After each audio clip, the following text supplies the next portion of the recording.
What's up YouTube? Dale here from Zephyr, bringing you another budget Fire King profile. This time it is involving Dogmatika. Now I'm also going to show you the combo at the end of the video of how these two can synergize together. And for those of you that are unfamiliar with how the deck works, I'll be able to show you all of that in one go as well. There's also another spicy addition I like to add to all of my Dogmatika decks, which I do feel is very, very powerful. So with all of that out of the way, please smash that like button, hit that notification bell and subscribe so you do not miss out on any more upcoming content. So with all of that out of the way, we're going to dive head first into profile and show you what we've got. So for the Fire King monsters, of course, we've got triple Ponyx, pretty straightforward and simple on that one, followed up by triple Kirin and 2 Garuniks. Now, I have been trialing this back and forth. You've seen in plenty of my builds. I've played 2 and 2s, I've played 3 and 3s. I feel this ratio is okay at this moment in time. Like, it's really nice to open up Garuniks because then it means your search off of the back of the Fire King Island once you've gone through Ponyx can then be a Kirin, and the destruction in the deck can then be anything else. So I'm undecided if I want to go 3 and 3. Obviously the issue is you open up a mixture of these with no ways of being able to destroy any of the others, then it does suck. But I feel that this works. Through a lot of testing, this has been okay for me. Like I said, I'm not set in stone. If you want to play 3 and 3, I'm not going to argue with that. I don't think you'd want to play much less. I've tried the 2 and 2. Personally, it just didn't work for me. Yeah, entirely up to you, personal preference, but 3 and 2 has worked fine for me. We've then got triple Fire King Avatar. Now in this build you need to be playing more of the fire monsters because you're not playing Kit and you're not playing Fractal. So being able to play the Avatar is a little bit better. Now I'm not playing Tenki in this version, spoiler. Obviously it would search me out my Avatar more times than not, but it can also search you out the Ragbarley and the Barong. But the reason I'm not playing it is because of the format that we're going into. It seems that a lot of people are either main Droll or definitely siding Droll. So activate Tenki, search out one of these, straight away your Fire King Island's off board. So you kind of want to make sure that you're going down that particular route. Like I said, in the combo at the end, I'll show you how you have a couple of different ways to get to the cards you may need in order to trigger your combo and start everything off. Especially when you're already playing stuff like Nadir Servant, it's very rare that anyone will stop a Tenki, like will Ash a Tenki or anything like that. It's more so that something would happen after the res. And again, the only thing you'd be using the Tenki for would be to search one of these guys to become your destruction fodder. Like, you don't really want to be normal summoning any of these, and more times than not, you probably rather destroy them in the deck than anywhere else. So I'd much rather open up a fire monster than open up Tenki to try and search me said fire monster, which is why I've gone with 3 1-on-1. This obviously has the most application on the board because of its ability to negate monster effects, whereas the Barong has the most application of being destroyed because it will search you out a monster during the next standby phase, whereas this one revives but negates its effects. Then for the Dogmatika package, of course, we do have the 1 Maximus, the 1 Fladellis, and then triple Nadir Servant. Now, obviously, that is the massive difference between this and the Tri-Brigade one. With this, 5 cards. That's all it needs in the engine, and it can pretty much get you the same outcome of consistency to get to Ponyx, but it just doesn't have as much of board presence.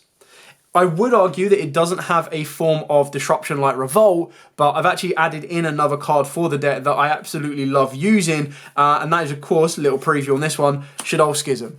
So for those of you that are unfamiliar with how the Nadir package works with Shaddoll Schism, the way it works is basically what you're trying to do is you're trying to send from your extra deck to the graveyard your El Shaddoll Apclone. Apclone then lets you add the Schism and then discard a card. Then what you're ideally doing is on the other card that you're sending, whether it comes off the back of Maximus, whether it comes off the back of Nadir Servant itself, it just needs to be a Dark Monster. Because then during your opponent's main phase, you can activate Schism, banishing the Apclone, and then banishing any Dark Monster in your graveyard to then special summon out your Winder. On top of that, if your opponent controls a Dark Monster, Schism will allow you to send it. But the idea is that you will then Winder lock your opponent. Now, of course, you want to make sure that you Winder lock your opponent after you have blown up the board with your own Garunix the Eternity, because if you Winder lock and then Garunix blow up the board, you'll lose your own Winder, which is a little bit silly. So it's just something to keep in mind, and basically the way that I looked at it when I was building this together is like, this is kind of like the same equivalent of Revolt. Like, okay, Bearbrum, Ferrojeet, Revolt, Winder, Schism, Apclone. It all has the same application in getting you a trap card that can allow you to play through certain aspects of the game while also stunning your opponent. Obviously, if you were like Revolt or Schism with as little of investment in the main deck as possible, then you'd probably go for Revolt. But the issue is when you're looking at it, this is technically like a 6-card engine when you include Schism, but when you're trying to play Revolt, it then becomes massively more. So you are balancing a lot of things with this one. Carrying on with the rest of the deck, of course, we are playing at triple Sanctuary and double Fire King Island. I would not be surprised if this gets a foil upgrade in the future, whether that be in the next OTS set or maybe in just the next side set. And then playing the 1 Fire King Skyburn and the 1 Circle of the Fire Kings. I really like this as a bit of a recursion card, but this is technically the 3rd Garunix. If you're like, I want to play 3 Garunix and I want my deck to be a 40-card deck, this would be the one that I'd sub out. I would still personally keep in the Schism. Once you figure it out, like a lot of people see Schism and they go, where's your Shaddoll monster in the main deck? And then once I've explained how Schism works, more times than not people go, oh, okay, that's kind of cool. You do need to keep in mind that with your Winder, what can be pretty cool is you can like Winder lock your opponent and then get to a point like their special summon could lead you to making your Garunix. So there's a lot of kind of aspects to keep in mind, but you know, you've got to figure it out. And then the 1 for 1. And then this stack right here is the difference between the Tri-Brigade lineup and this lineup. Now obviously in the Tri-Brigade lineup you'd still play your Ash Blossoms, pretty straightforward on that one, and you'd probably still play your Imperms alongside your DD Crow because DD Crow is still searchable. However, what you can now add to the deck is you can add now 6 additional hand traps. So I went with 2 Veiler, 2 Nibiru, and then I went with 2 Book of Eclipse, so I had a balance of breaking a board. I kept this build on a massive budget. You can play Trill Tactic Talents if you want to. And the other card that I would consider is you could play Dark Hole. And if your local environment calls for it, or the environment you're taking this deck to calls for it, you can main deck Droll and Lockbird as well. It is entirely up to you. The way I looked at it is I was like, Book of Eclipse is probably a little bit more consistent for me than Droll and Lockbird. And the best thing that I really do like about Book of Eclipse, which also complements the Winder, is you can Book of Eclipse during the end phase to flip your Winder face down. And then what that will also do is that also means that it's no longer restricted by the cannot attack directly from Schism. So you'd flip the Winder down, then do all of your special summons during your turn, flip the Winder up, and then hopefully you're pushing for OTK. So that's pretty much it for the main lineup. Like I said, it opens up the ability to play more hand traps, which is why you'll also see that I play Heat Soul in the extra deck, because you're going to want to try and draw into those. Moving on to the extra deck, obviously your ideal target to be sending off in the Dear Servant will be your Tri-Brigade Arms. And the reason this is so good is that when it is sent, or if it is sent, to be correct on the terminology, you get to send a Beast, Beast Warrior, or Winged Beast monster from your extra deck to the graveyard. So the way the combo will work, and you'll see this in action at the end phase, at the end of the video, is you'll activate a Dear Servant, you'll send the Garura Wings of Resonance Life, which is a Winged Beast and a Dark, which is very important. You then get to draw a card, which is really nice. You would then use Maximus's effect to banish the Garura in the graveyard. That will then allow you to use Maximus's effect to send 2 from your extra deck to the graveyard. So what you're going to want to send is you're going to want to send your Tri-Brigade Arms, and you're also going to want to, in this example, send your El Shaddoll App Clone. App Clone will then trigger, so will your Tri-Brigade Arms. App Clone will allow you to add the Schism, and then you can discard the card you drew off the Garura, so it technically becomes a 1-card combo. On top of that, the card that you would send off of the back of the Tri-Brigade Arms will, of course, be your Tri-Brigade Shurak. In doing so, you'll have 1 Winged Beast monster that is banished. So Shurak has the effect that if it is sent to the graveyard, you get to add a Winged Beast or a Tri-type monster from the deck to the hand whose level is less than or equal to the number of banished Beast, Beast Warriors, or Winged Beast monsters. 1. So that's instantly going to allow you to search out your Ponix. Now, obviously, you won't be able to access the extra deck from that point on because you would have used a Dear Servant, but the idea is that once you've kind of done that play and you've got Maximus set up, you've got a Schism in your hand ready to go, you've got 2 Dark monsters in the graveyard that can then be banished off of the back of your Schism to make you your Winder, you're pretty much saying to your opponent, okay, cool, normal summon Ponix, search out Sanctuary gets me the field spell, pop the Ponix, search me out Garunix, summon down Garunix, get rid of the Ponix, search myself out the, destroy the Barong in the deck. During my opponent's standby phase, activate the Barong. Barong will then allow me to add the Kirin, while also adding back the Ponix from the graveyard to the hand as well. And then during my opponent's main phase, I now have the option of a board lock or a board wipe. Heck, if I want to do the board wipe first, that's not the end of the world, because you can do the board wipe and then you can do the board lock, which is great because then you'll have a window plus your Garunix Eternity, which is very, very nice. You just got to remember that as soon as you board lock your opponent, you're also board locking yourself, so you want to make sure you've got enough board presence that you're going to be pushing for an OTK. If you do board lock your opponent and yourself, and they move to the end phase, or they move to a phase where you then want to summon out the Garunix Eternity once they special summon their first monster, you can then board wipe the monster off as well. So you've got the best of both worlds. Ideally, you wouldn't do it that way, but it's just to let you know that you can make your one special summon if you do it correctly under Winder the Garunix Eternity. Speaking of Garunix Eternity, we are playing 2 of this, so you've got the ability to hard summon it going second, nuke the board, but also summon it during your opponent's turn and nuke the board. You can play another generic rank 8 if you want to, entirely up to you. We are playing the 1 Typhoon. Now, if you feel this is out of your budget, this is like the only card that is like double digits, in my opinion, because the rest of the cards came in the Rarity Collection set. Then, of course, you can cut this down completely. You don't have to play this. It's just one of them fail-safe cards. I mean, it was £15 the last time I checked it. It might have gone up in price, and if it has, I apologise. Take it out of the build. It was just a fail-safe. You don't need to rely on it at all. Cut it completely if you need to. We've then got the 1 Decode Talker Heat Soul. Now, the way you can make this is that you would make Sunlight Wolf, add a fire back, and then you turn your Ponix into a Linkaribo, and there's your 2 Cyverse monsters with different attributes. They get you into this guy. This guy, you're going to pay 2,000 life points. You're going to draw a card during your turn. You're going to draw a card during your opponent's turn. So, pretty straightforward on that one. Heater, you know, is what it is. Almirage. I mean, I'm not 100% set on Almirage, but what this does give you the ability for is it gives you the ability to tag out your Ponix, give you a bit of non-target destruction protection, but it's also a fire as well, so it can be destroyed by your other effects as well. And then for the final fusion monster targets, of course, we've got the 1 Titaniclad, the Ash Dragon. So if you were to send this off of the back of the Maximus, this will then allow you to search out the Fleur Delis. So if you're like, okay, cool, I don't want Winder in this particular play, or I've already opened up Schism, I just need to get Shalom once to the graveyard, or anything like that, you can just search out Fleur Delis, which with the Maximus on the board will become a negate. Elder Identity Ints, just to pop a card, and then of course the Winder Lock. So, like I said, the Winder Lock is entirely down to you as personal preference. I'll show you the combo now that shows you how you can get to the Winder Lock while also getting you to your full Nadir combo as well. So I'm going to reset the board state and then show you the combo to get you started. So that's it. That's all you need is Nadir Servant, and you can set up a board wipe and a Winder Lock, which is very, very nice. Unfortunately, it is very fragile because Ash Blossom stops this, but that being said, it is only Ash Blossom that stops it dead on its tracks on its way to go. Anyway, so what we're going to do here is we're going to activate Nadir Servant. Now, the first one you are going to want to send, like I said before, is the Garura Wings of Resonance Life. If you do not send this, you will not get the ability to search out everything else you need to. So this has to be the one that you send.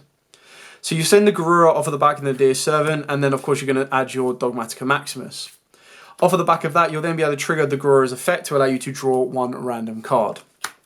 You will then special summon down the Maximus by banishing the Garura Wings of Resonance Life, and then you're going to use the Maximus effect. Now, of course, this is risky because if you're facing the mirror match, your opponent is going to get pluses off the back of it as well. However, they won't be able to get the Shurag plus because they won't be able to have banished one of their monsters. So keep that in mind. Now, in this particular version, what you want to send, again, no matter what version you're playing, actually, you're always going to want to send your Tri-Brigade Arms, or you'd just send your Shurag directly, entirely up to you. In this one, I'm going to send the Arms, just so that I've got another Dark Monster in the graveyard, should anything happen to it. So in doing so, off of the Maximus, you're definitely going to send the Tri-Brigade Arms, and then, of course, because we want to play the Winder Lock, you're going to send your App Clone. If you don't want to play the Winder Lock, of course, you can very easily just send your Titaniclad, and that will then add you a Fleur Delis, so you're getting the best of both worlds. Now in this one, obviously, what you're going to want to do is you're going to want to use App Clone and then your Tri-Brigade Arms. Tri-Brigade Arms, of course, is going to send your Shurag from the extra deck to the graveyard, while your App Clone is going to allow you to add the Schism and then discard a card. So we're just going to discard the random card we drew off of Garura. Keeping in mind that if this is our opening hand, we're still going to have a hand of 4 cards ready to go anyway. So we've now added the Schism. We then get to resolve the Tri-Brigade Shurag because we've got 1 banished monster, and this is going to allow us to add the Ponix. So as this currently stands, from our starting hand, if we just saw Nadir Servant, which I'd be amazed if you only see Nadir Servant and these are all hand traps, but happy days if it did. You've now got the ability, because you haven't even used your normal summon, to normal summon down Ponix. Ponix effect will get you Sanctuary. You're going to activate the Sanctuary. Sanctuary will then place the Fire King Island. You're then going to use the Fire King Island's effect to destroy the Ponix, which will then allow you to add the Garunix. Garunix will then special summon itself down and then destroy a monster in the deck. So you're going to destroy the Barong. and then you're going to pass, well, you're going to set your schism first, and then you're going to pass with a full hand of 4 already. So during your opponent's standby phase, you'd activate Ponix, you'll resolve that and add that to the hand, and then you'd activate and resolve, or technically resolve, the Barong, adding the Kirin. So now what you have here, I know it's kind of like contradictory because you're either going to lock your opponent down or you're going to board wipe them, or you're going to board wipe them first and then lock them. But let's say that we did board wipe them and then lock them. Obviously you'd lose your Maximus, but you'd then still end up with a Garunix plus a Winder. So just for the example's sake, I'm going to show you how you just play through this as much as possible. So you'd start off, you'd activate your Kirin. Kirin would destroy your Ponix, so Ponix is going to be coming back during the next standby phase anyway, so you're in a good stead.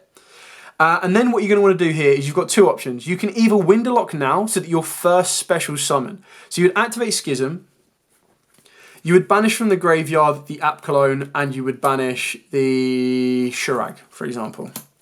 This would then allow you to special summon the Winder. Now both players are now special summon locked.